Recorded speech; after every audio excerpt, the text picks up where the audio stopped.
Zahvaljujući programu javnih radova, Narodna biblioteka u Kragujevcu angažovala je 4 osobe sa invaliditetom na operativnim poslovima arhiviranja građe, digitalizacije, kao i drugim bibliotečkim aktivnostima.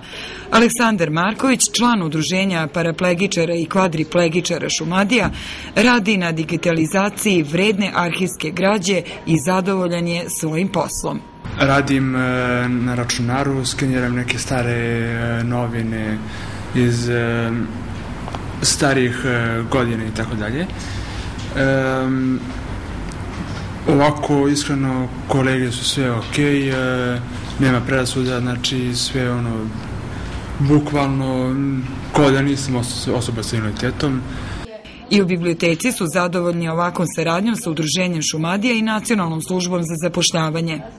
Mi se učinimo jednu humanu stvar, pre svega, da te osobe, ta lica, da ih uključujemo u društvenu zajednicu, da im činimo uslugu, da se jednom osjećaju korisni i da na kraju krajeva i da imaju izvesnu korist i oni od toga. Ne samo novčanu koja je simbolična, nego korist da se osjećaju ravnopravni članovi društva, da nauče neke veštine.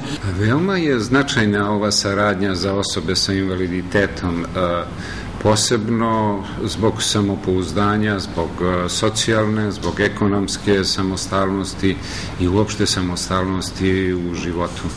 Jer zapošljavanje je jedan od osnovnih uslova mladih ljudi za formiranje sopstvene porodice.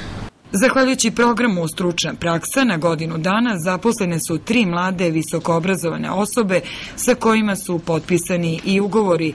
U biblioteci se nadaju da će posle isteka programa dobiti stalno zaposlenje u ovoj ustanovi kulture.